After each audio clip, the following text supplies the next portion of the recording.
Hello guys, welcome yet again to my channel. I hope कि आपको हमारे videos अच्छे लग रहे होंगे और आपने अभी तक इस चैनल को सब्सक्राइब तो कर ही लिया होगा।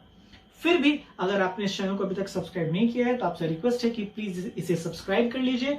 साथ ही साथ जो बेल आइकन है उस बेल आइकन को भी प्रेस कर दीजिए ताकि जैसे ही कोई वीडियो रिलीज हो उसके बारे में इंफॉर्मेशन तुरंत आपको मिल जाए। चलिए, तो इस वीडियो में मैं जो डिस्कस करने वाला हूं वो है क्लास 10th बायोलॉजी का जो पहला चैप्टर हम लोग पिछले वीडियो से डिस्कस करते आ रहे हैं, यानी कि लाइफ प्रोसेस। आपको याद होगा कि फर्स्ट जो वीडियो रिलीज हुआ था क्लास 10th के लिए, उसमें लाइफ प्रोसेस का एक भाग, जितने भी कॉन्सेप्ट्स हैं, बेसिक कॉन्सेप्ट्स हैं, उनके बारे में हमें आइडिया मिल गया था। दूसरी वीडियो में हम अब स्पेसिफिकली पढ़ने लगे थे एक कोई पर्टिकुलर लाइफ प्रोसेस को, जैसे कि हमने न्यूट्रिशन पढ़ना स्टार्ट किया था। उसमें भी प्लांट का न्यूट्रिशन यानी कि फोटोसिंथेसिस को हमने पढ़ा। लेकिन इस वीडियो में हम देखने वाले हैं कि जो हम आपको याद ही होगा कि पिछले वीडियो में मैंने बोला था कि फोटोसिंथेसिस में जो 3 रॉ मटेरियल्स लगते हैं, जैसे कि क्लोरोफिल लगता है, या कार्बन डाइऑक्साइड है, या लाइट एनर्जी जो सन से यूज हो रही है उसका इस्तेमाल होता है, तो इनके बिना फोटोसिंथेसिस पॉसिबल नहीं है। तो ये हमको सिर्फ बोल देने से काम नहीं चलेगा, इसको हमें एक्सपेरिमेंटली प्रूव करके दिखाना भी पड़ेगा कि अगर क्लोरोफिल नहीं हो तो फोटोसिंथेसिस नहीं हुआ। ये कैसे, ये आपको बताना पड़ेगा। या फिर कार्बन डाइऑक्साइड नहीं हो, एक सब चीज रहे, कार्बन डाइऑक्साइड नहीं रहे तो फोटोसिंथेसिस नहीं होगा। तो ये हमको एक्सपेरिमेंटली प्रूव करके दिखाना भी है। अगर हम एक एक्सपेरिमेंट पढ़ ले, जैसे कि पहला एक्सपेरिमेंट जो हम पढ़ने वाले हैं वो है क्लोरोफिल के इंपॉर्टेंस को दिखाने वाला एक्सपेरिमेंट, तो उस एक एक्सपेरिमेंट से के बेसिस पर ही हमें बाकी के भी एक्सपेरिमेंट समझ में आ जाएंगे। चलिए, तो आते हैं। ये जो पहला एक्सपेरिमेंट है जिसमें हमें ये बताना है कि how is chlorophyll necessary for photosynthesis, इसको हमको एक्सपेरिमेंटली प्रूव करके दिखाना है। तो कैसे दिखाएंगे कि सबसे पहले हमें क्या करना है, we have to take a potted plant with variegated leaves. मतलब हमें सबसे पहले एक पॉटेड प्लांट लेना है जिसके पत्ते वेरीगेटेड हो, मतलब कि पूरी तरीके से कंप्लीटली ग्रीन नहीं हो, पार्टली ग्रीन पार्टली व्हाइट हो या येलोइश हो, मतलब नॉन ग्रीन हो, मतलब कि पूरे के पूरे उनके पत्ते में क्लोरोफिल नहीं हो।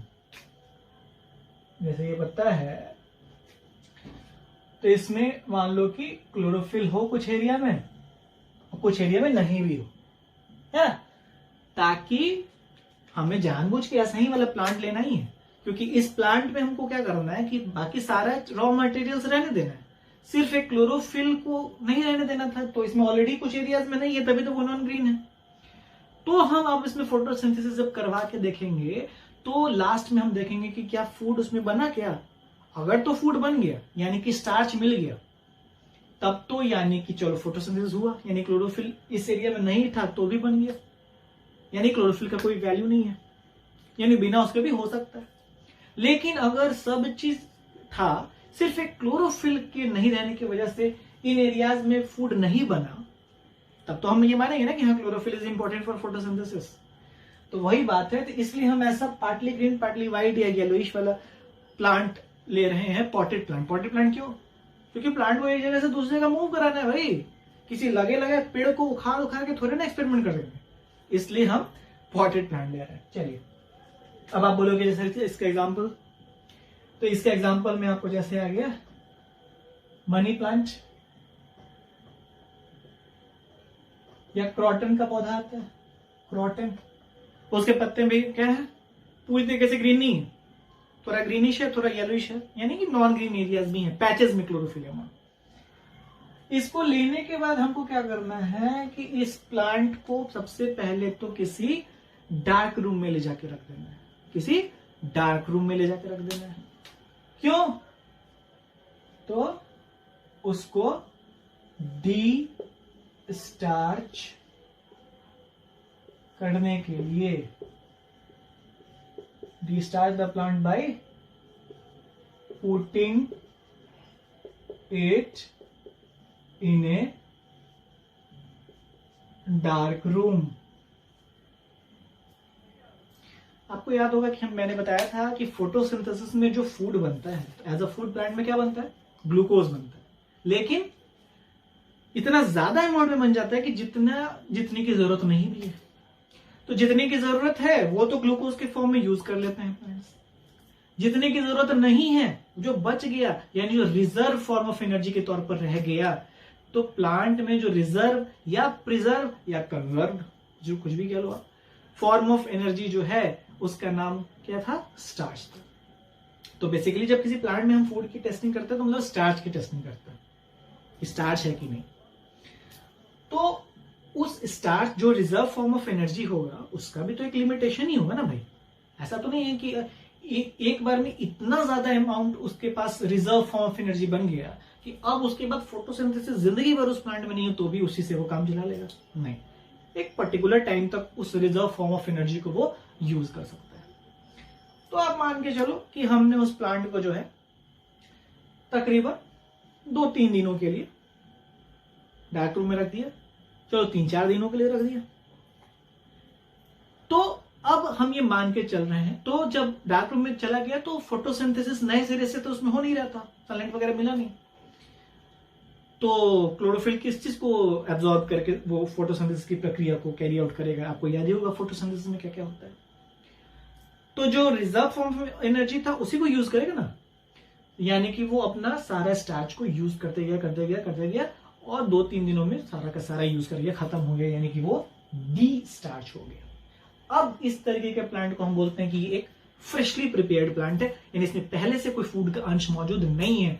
अब जब हम इसमें फोटोसिंथेसिस कराएंगे और तब जब इसमें फूड की टेस्टिंग करेंगे, तब ये इसी बार वाले फोटोसिंथेसिस में बनने वाला फूड होगा तो होगा और नहीं होगा तो नहीं होगा, लेकिन जो भी रिजल्ट होगा वो इस जो हम अब नए सीरीज से फोटोसिंथेसिस इसमें जो करवाने वाले हैं अभी आगे, उसी का नतीजा होगा। ये नहीं कि पहले से कोई फूड का अंश था, जो था वो तो हमने यूज करा दिया ना, उसको डार्क रूम में रख के डिस्चार्ज करा दिया। फिर हमको क्या करना है? फिर हमको वहां से वो प्लांट निकालेंगे और उसमें उस प्लांट को सनलाइट में रख देंगे, तकरीबन चलो 3-4-5 घंटे के लिए रख दिया फोटोसिंथेसिस कराने के लिए। Put it under sunlight for photosynthesis.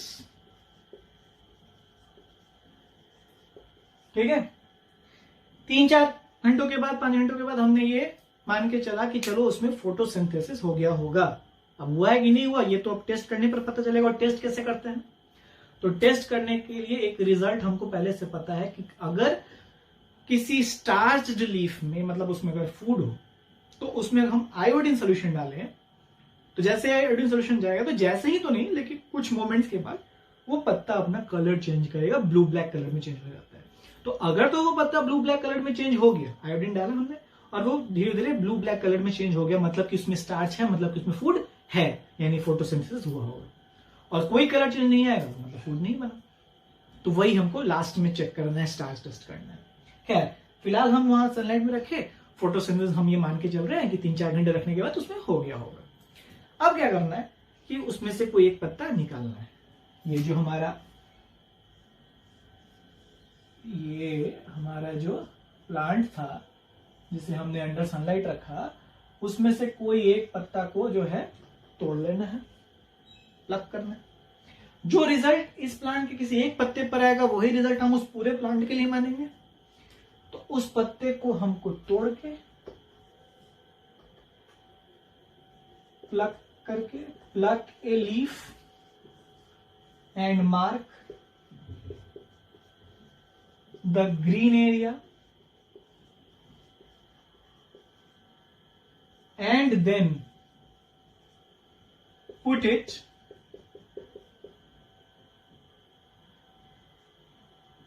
in a water bath for boiling। यानी उसमें से एक पत्ता तोड़ा हमने, उस पत्ते को हमने, मान लो कि ये जो पत्ता तोड़ा, तो उस पत्ते में हमको क्या करना है, ये जो पत्ता मान लो तोड़ा हमने, तो उस पत्ते में जो हमको लैबोरेटरी मार्कर से मार्क कर लेना है कि चलो ये एक्स वाला एरिया, ये वाई वाला एरिया है। ये एक्स वाला एरिया वो वाला एरिया है जिसमें क्लोरोफिल है, ये वाई वाला एरिया वो वाला एरिया जिसमें क्लोरोफिल नहीं है। यानी ये हम अपना याद रखेंगे कि एक्स वाला एरिया वो है जिसमें क्लोरोफिल है, वाई वाला एरिया वो वाला एरिया जिसमें क्लोरोफिल नहीं है। क्योंकि यहाँ तो पैचेस में ना क्लोरोफिल बिखरा हुआ था, हमने वेरीगेटेड लीफ वाला प्लांट लिया था। तो ऐसा क्यों मार्क क्यों कर रहे हैं लेबोरेटरी मार्कर से? इसलिए मार्क कर रहे हैं क्योंकि अभी इस पत्ते को हम बॉयल करने वाले हैं। तो जब हम बॉयल करेंगे तो ये पत्ता पूरा कंप्लीटली ही व्हाइट हो जाएगा। तो हमको याद रहे कि इस पत्ते में किस किस जगह पर पैचेस में क्लोरोफिल था, कहाँ नहीं था, है ना। बाद में हमको याद ही नहीं पड़ेगा तो कैसे दिक्कत हो जाएगी ना। तो हमें पता होना चाहिए कि इवन आफ्टर बॉइलिंग जब पूरा ये पत्ता व्हाइट हो जाएगा तो भी हमें ध्यान में रहे कि कहां पर क्लोरोफिल है कहां नहीं है। इसलिए हम लेबोरेटरी मार्कर से मार्क कर लेंगे, क्योंकि बॉइलिंग करने के बाद भी लेबोरेटरी मार्कर का मार्क नहीं जाएगा। ये अब क्वेश्चन ऑब्वियसली उठना चाहिए, आपको पूछना चाहिए कि बॉयल क्यों करेंगे? तो बॉयल इसलिए करेंगे क्योंकि हमको इसके अंदर जो पैचेस में जो क्लोरोफिल है ना, यानी जो भी क्लोरोफिल है इस पत्ते में, अब उस क्लोरोफिल को हमको हटाना है। क्यों हटाना है? इसलिए हटाना है क्योंकि जब हम स्टार्च टेस्ट करें, यानी जब इसमें आयोडीन डाले, तो कभी ये जो क्लोरोफिल अगर रहेगा ना इस पत्ते में, तो ये क्लोरोफिल एक हिंड्रेंस के तौर पर काम करेगा। मतलब वो क्लोरोफिल ही उस आयोडीन के साथ रिएक्ट कर जाएगा और उस पत्ते में कोई कलर चेंज नहीं लाने देगा, बावजूद इसके कि उसमें फूड हो। मतलब कि उस पत्ते में फूड होगा और आयोडीन सोल्यूशन डालेंगे, फिर भी ब्लू ब्लैक कलर में चेंज नहीं आएगा। तो हमको पता ही नहीं चलेगा। क्यों नहीं आएगा? क्योंकि उसका क्लोरोफिल ही आयोडीन के साथ रिएक्ट करेगी और कलर चेंज नहीं लाने दिया। तो हमको तो ये कलर चेंज लाकर दिखाना है ना कि फूड बना कि नहीं बना। तो इसलिए ऐसा डिस्टर्बिंग फैक्टर को हटा देना है। तो हटाने के लिए ही हमको बॉयल करना है। तो अब आप बोलोगे तो पहले क्यों नहीं बॉयल करके सारा क्लोरोफिल पहले ही हटा देता? नहीं, क्योंकि हमको फोटोसिंथेसिस कराना था। तो फोटोसिंथेसिस कराने के लिए तो क्लोरोफिल चाहिए ना भाई। तो फोटोसिंथेसिस करा दिए, अब उसमें फूड बन गया, फूड बनाना था, फूड बन गया होगा हमारा एक्सपेक्टेशन। अब उस क्लोरोफिल का कोई काम नहीं है। तो अब हम इस क्लोरोफिल को हटाने के लिए बॉयल कर रहे हैं, ताकि वो क्लोरोफिल बाद में जो आयोडीन डाले उस आयोडीन के साथ रिएक्ट ना कर दे। तो हटाने के लिए, बॉयल करने के लिए हम सिंपल पानी में भी रख के बॉयल कर सकते हैं और बहुत ही ज्यादा टाइम लग जाएगा। तो हमको क्या करना है? अल्कोहल में रख के बॉयल करना है। किसी बीकर में अल्कोहल में पत्ते रख के उसको बॉयल करना है, लेकिन नहीं, अल्कोहल में उस पत्ते को रख के डायरेक्टली बॉयल नहीं करना है। नहीं तो वो हमारा पहला और आखिरी एक्सपेरिमेंट हो जाएगा, है ना। क्यों? कि अल्कोहल जो है वो फ्लेमेबल है। तो हमें पता चला बॉयल करने के लिए जैसे इग्नाइट किया वहां आग ही लग गई। तो ऐसा नहीं करना है। तो क्या करें भाई, थोड़ा अल्कोहल में रख के स्पीड अप भी करना है, पानी में रख के स्लो वाला काम भी नहीं करना है। तो दोनों का एक मिला जुला एक सेटअप तैयार करते हैं जिसको बोलते हैं वाटर बाथ। क्या बोलते हैं? Water bath. मतलब क्या करना है? उस पत्ते के साथ जाके शावर के नीचे खड़े होकर नहाने लगना है, वाटर बाथ लेना है? नहीं। वाटर बाथ मतलब एक छोटा बीकर, उसमें अल्कोहल होगा, वो प्लेस होगा एक बड़े से बीकर में। एक बड़ा सा बीकर होगा, उसके ऊपर एक स्ट्रैंड होगा और उसके ऊपर एक छोटा बीकर। छोटे वाले बीकर में अल्कोहल, बड़े वाले बीकर में पानी, और नीचे से बंसन बर्नर से हम इग्नाइट करेंगे। यानी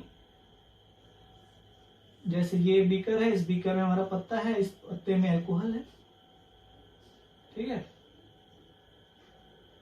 ये स्ट्रैंड लगा हुआ है, इसके नीचे एक और बीकर है, उसमें पानी का सेटअप हो गया, और इसमें जो है हम नीचे से बुनसेन बर्नर से सप्लाई कर रहे हैं। इसमें वाटर है, इसमें अल्कोहल है। तो क्या हो रहा है, जैसे जैसे ये पानी गर्म होगा, जैसे जैसे ये पानी गर्म होगा ना, वैसे वैसे ये अल्कोहल गर्म होगा। तो इसी सेटअप को हम लोग वाटर बाथ बोल रहे हैं। डायरेक्टली अल्कोहल में रख के उसको बॉयल नहीं कर रहे हैं, बॉयल वाटर को कर रहे हैं और उससे अल्कोहल को बॉयल कर रहे हैं। तो थोड़ा स्पीड अप हो गया हमारा अल्कोहल में रहने की वजह से, और पानी में टोटली बॉयल है नहीं, इसलिए स्लो भी नहीं हुआ। तो हमने स्पीड अप करके चलो बॉयल करा दिया। अब क्या है कि वो जो पत्ता है ना, वो कैसा हो गया होगा आफ्टर बॉइलिंग? आफ्टर बॉइलिंग जैसा हमने बोला था कि वो पत्ता कंप्लीटली व्हाइट हो गया होगा, लेकिन उसमें एक्स और वाई जो हमने पहले से उसमें डिनोट कर दिया था, वो चीज तो लगा हो गया। हमको ये तो याद है कि कहाँ क्लोरोफिल है, कहाँ क्लोरोफिल नहीं है। एक पॉसिबिलिटी है कि हो सकता है मे बी अभी भी उसके सरफेस पे थोड़ा बहुत क्लोरोफिल चिपका रह गया हो, बहुत ही 1% 2%, लेकिन हो सकता है कि रह गया हो। तो उस पॉसिबिलिटी को भी हटाने के लिए हमको क्या करना है, इस पत्ते को, ये जो पत्ता है इसको हमको किसी रनिंग टैप वाटर खोल के किसी मतलब रनिंग टैप वाटर नीचे रख देना, ताकि उस पानी के फ्लो से जो भी सरफेस पे थोड़ा बहुत भी क्लोरोफिल चिपका रह गया हो वो भी निकल जाए। यानी अब इतना सारा काम हम करने के बाद इस पत्ते में अब क्लोरोफिल का कोई अंश मौजूद नहीं है, यानी वो डिस्टर्बिंग फैक्टर चला गया जो कि आयोडीन के साथ रिएक्ट कर सकता था। अब इसमें फूड है कि नहीं इसका हमको पता करना है। तो हमको पता करने के लिए क्या करना है, put iodine drops, iodine solution का ड्रॉप्स डालना है ओवर द लीफ। यानी ये जो हमारा पत्ता था, इस पत्ते में जो एक्स और वाई वाला रीजन है, हम आयोडीन सॉल्यूशन डाल रहे हैं, कुछ ड्रॉप्स। ठीक है, आयोडीन का ड्रॉप जब इसमें गया तो हम देखेंगे कि एकदम इंस्टेंटली तो नहीं, लेकिन चलो धीरे धीरे कुछ मोमेंट्स में क्या होगा कि जो एक्स वाला रीजन था वो धीरे धीरे ब्लू ब्लैक कलर में चेंज होने लगेगा, और जो वाई वाला रीजन है, इस वाई वाले रीजन में कोई कलर चेंज नहीं आएगा। ये तो ब्लू ब्लैक कलर में हो गया चेंज, लेकिन वाई जो व्हाइट था वो व्हाइट का व्हाइट ही रह गया।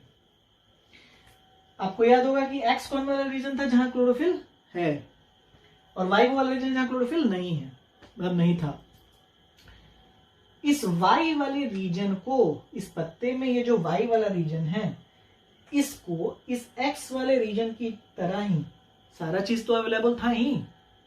इस पूरे फोटोसिंथेसिस कराने के लिए जब हमने उसको धूप में रखा तो सारा चीज अवेलेबल था, कार्बन डाइऑक्साइड अवेलेबल था, सनलाइट अवेलेबल था, केवल एक क्या नहीं था इसके पास, क्लोरोफिल नहीं था। तो एक बस क्लोरोफिल के नहीं रहने से इसमें फूड नहीं बना, क्योंकि ब्लू ब्लैक कलर चेंज नहीं आया, मतलब कि ये यही ना बताया कि इसमें स्टार्च जो है वो नहीं है, स्टार्च नहीं है, यहां पर स्टार्च है। तो फूड केवल वहीं बना जहां क्लोरोफिल था, जहां क्लोरोफिल नहीं था वहां फूड नहीं बना, यानी फोटोसिंथेसिस वहां नहीं हुआ। इसका मतलब कि क्लोरोफिल इज नेसेसरी, इंपॉर्टेंट, और अगर हम ये बोले कि मैंडेटरी फॉर फोटोसिंथेसिस। यानी बेसिकली हमने पूरे एक्सपेरिमेंट में क्या किया कि हर चीज रहने दिया था, सिर्फ एक चीज को हटा के, क्लोरोफिल को हटा के। तो हटाने के लिए हमें जरूरत नहीं पड़ी, हमें ऑलरेडी हटाया वाला प्लांट यानी वेरीगेटेड लीफ वाला प्लांट ही लिया था। और वो तो बाद में क्लोरोफिल हम इसलिए हटा रहे थे क्योंकि वो फूड बन जाने के बाद, क्योंकि वो क्लोरोफिल आयोडीन के साथ रिएक्ट ना कर जाए। ठीक है, ये एक्सपेरिमेंट के थ्रू हम बताते। अब इस एक्सपेरिमेंट से बहुत सारे क्वेश्चंस भी आते हैं कि डायरेक्टली अल्कोहल में रख के क्यों नहीं बॉयल कर रहे हैं, या वाटर बात क्या है, आयोडीन का क्या रोल है, लेबोरेटरी मार्कर से बात क्यों कर रहे हैं, वगैरह वगैरह। इसी तरीके का एक एक्सपेरिमेंट है कि जो कि आपको बताएगा, आपके एनसीईआरटी बुक में भी मेंशन किया हुआ है कि कार्बन डाइऑक्साइड का इंपॉर्टेंस दिखाना है। तो वहां पर क्या करेंगे, उसमें भी इसी तरीके का काम करेंगे, सब काम तो वैसे ही करेंगे, बस उसमें कार्बन डाइऑक्साइड हटा के बाकी सारा चीज रहने देंगे। तो उसके वाले केस के लिए हमको क्या करना होगा, उसमें चलो हम 2 प्लांट ले लेते हैं, एक प्लांट के पास सारा चीज रहने देंगे और एक प्लांट के पास सारा चीज रहने देंगे सिवाय कार्बन डाइऑक्साइड के। कि मान लो कि हमने एक प्लांट ये लिया और एक प्लांट ये लिया, प्लांट का है भाई, अरे आ रहा है, लो आ गया प्लांट, है ना। चलो ये भी प्लांट है, ये भी प्लांट है, कोई भी प्लांट मान लो। तो इस वाले प्लांट, सबसे पहले तो दोनों प्लांट को वो काम तो वही करना है कि डी स्टार्च करने के लिए डार्क रूम में रख देना है। उसके बाद जब हम वहां से निकाल रहे हैं, सनलाइट में रख रहे हैं, तो रखने के टाइम में क्या करना है, छोटा सा काम ये करना है कि मान लो किसी भी एक प्लांट, इस वाले प्लांट के बगल में पेट्री डिश में हम KOH जो है पोटेशियम हाइड्रोक्साइड थोड़ा सा रख दे रहे हैं एक छोटे से प्लेट में, जिसको पेट्री डिश भी कहते हैं, और इसके पास वैसा कुछ नहीं रख रहे हैं। और तब धूप में रखने के बाद इसको भी एक ग्लास जार से कवर कर दिए, इसको भी एक ग्लास जार से कवर कर दिए। वैसे इसके पास तो हर चीज वैसे भी रहने देना था, तो बिना ग्लास जैल के भी कवर किए हुए रख सकते थे, लेकिन एक जैसा सेटअप दिखे इसलिए चलो हमने कर दिया। आखिर यहाँ पोटेशियम हाइड्रोक्साइड क्यों रखा हमने? इसलिए रखा क्योंकि रखते टाइम भी थोड़ा सा एयर तो इन किया ही होगा, तो उस एयर इन किया होगा मतलब कि कार्बन डाइऑक्साइड भी इन किया होगा, तो हमको तो इस वाले प्लांट में कार्बन डाइऑक्साइड नहीं रहने देना है ना, तो इसलिए हमने यहाँ पर पोटेशियम हाइड्रोक्साइड रखा है कि इसके इस अंदर के मीडियम में भी जो कार्बन डाइऑक्साइड होगा वो कार्बन डाइऑक्साइड को ये जो पोटेशियम हाइड्रोक्साइड है वो एब्जॉर्ब कर ले, रिएक्ट करके खत्म करा ले, है ना। यानी इस वाले प्लांट के पास because of this potassium hydroxide कोई भी कार्बन डाइऑक्साइड नहीं है ना। हाँ, सनलाइट पूरा एकदम बराबर मिल रहा है। पत्ते में जो है लीव्स में क्लोरोफिल है, इनके पास सनलाइट मिल रहा है, पत्ते में क्लोरोफिल भी है और कार्बन डाइऑक्साइड भी है, यानी इसके पास सब कुछ है। इसके पास सब कुछ तो है सिवाय कार्बन डाइऑक्साइड के, क्योंकि वो हमने पोटेशियम हाइड्रोक्साइड रख के एब्जॉर्ब करा लिया। वही 4-5 घंटे के बाद धूप में रखने के बाद दोनों जार हटाएंगे, एक पत्ता इसमें से एक पत्ता इसमें से तोड़ेंगे, एक पत्ता इसमें से तोड़ा, एक पत्ता इसमें से तोड़ा। इसमें कोई लैबोरेटरी मार्कर से मार्क करने की जरूरत नहीं है, क्योंकि इसमें हमने कोई वेरीगेटेड लीफ वाला प्लांट नहीं लिया, क्योंकि इसमें हमको क्लोरोफिल का इंपॉर्टेंस थोड़ा दिखाना था, तो कोई भी नॉर्मल सा प्लांट ले लिया, पूरा हरा भरा प्लांट लिया। तो कहाँ क्लोरोफिल है कहाँ नहीं है उससे हमको कोई मतलब नहीं है, तो कोई भी प्लांट लिया था, इसलिए इसमें लैबोरेटरी मार्कर से मार्क करने की जरूरत नहीं। हाँ, बॉयल करना है, बॉयल करने का वही सेटअप, वाटर में सेटअप करके बॉयल किया, फिर रनिंग टैप वाटर के नीचे, जैसा कि आप अभी क्लोरोफिल के एक्सपेरिमेंट में देखे होंगे, सेम टू सेम वही काम करना है। लास्ट में जब हम आयोडीन डाल के देखेंगे तो देखेंगे कि इसको प्लांट नंबर 1 दे दो, इसको प्लांट नंबर 2 नाम दे दो, तो देखेंगे प्लांट नंबर 1 का जो पत्ता है उसमें जब आयोडीन सोल्यूशन गया तो वो धीरे धीरे ब्लू ब्लैक कलर में चेंज हो गया, मतलब कि यहाँ स्टार्च था। इस वाले में आयोडीन सोल्यूशन जब गया तो कोई चेंज नहीं आया, मतलब यहाँ स्टार्च नहीं है। दोनों एक ही जैसा सेटअप में था, केवल अंतर क्या था कि ये वाले पत्ते को यानी इस वाले प्लांट को एक कार्बन डाइऑक्साइड नहीं मिल रहा था, तो एक बस कार्बन डाइऑक्साइड के नहीं मिलने की वजह से इसमें फूड नहीं बना, है ना। तो बेसिकली जिसका इंपॉर्टेंस दिखाना है हमें, उस एक रॉ मटेरियल को हमको हटा लेना है और बाकी सारा चीज रहने देना है, और तब लास्ट में दिखाना है स्टार्च टेस्ट करके कि क्या फूड बना कि नहीं बना। तो आपको क्लोरोफिल वाला एक्सपेरिमेंट पूरा डिटेल में बता ही दिया गया, उसी के बेसिस पर ये कार्बन डाइऑक्साइड वाला भी एक्सपेरिमेंट था। और सिमिलरली एक एक्सपेरिमेंट आपको खुद से डिजाइन करना है जिसमें आपको सनलाइट का इंपॉर्टेंस दिखाना है। अब उसमें आप कहोगे सनलाइट को हटाने क्या करेंगे, तो सनलाइट को प्रॉपर्ली पूरा, आप सन को थोड़ा ना हटा लोगे, आपको उस पत्ते में कुछ ऐसा डिजाइन करना है कि पत्ते के कुछ पार्ट में सनलाइट पड़े, कुछ पे नहीं पड़े, और तब आप फोटोसिंथेसिस करवा के दिखाओ कि जहां पर सनलाइट नहीं पड़ा, फोटोन्स नहीं गया, वहां पे फूड नहीं बनेगा, यानी वहां ब्लू ब्लैक कलर में चेंज नहीं होगा। तो वो सेटअप आपको खुद से डिजाइन करना है, ये आपका आज का टास्क भी है। आई होप कि पहला वाला एक्सपेरिमेंट, आप अभी क्लोरोफिल वाला एक्सपेरिमेंट अगर आपने पूरा ध्यान से देखा होगा ना, तो आपको ऑटोमेटिकली सारा एक्सपेरिमेंट समझ में आ ही जाएगा। चलिए, तो आई होप कि आपको ये हमारा आज का वीडियो अच्छा लगा हो। अगर आपको ये वीडियो पसंद आया हो तो प्लीज इस वीडियो को लाइक कर दीजिए, अपने फ्रेंड्स के साथ शेयर भी कर दीजिए, और एक बार फिर से मैं आपसे रिक्वेस्ट करूंगा कि इस चैनल को अगर आपने अभी तक सब्सक्राइब नहीं किया है तो काइंडली इसे सब्सक्राइब भी कर लीजिए। घर पर रहिए, सुरक्षित रहिए, पढ़ते रहिए। धन्यवाद।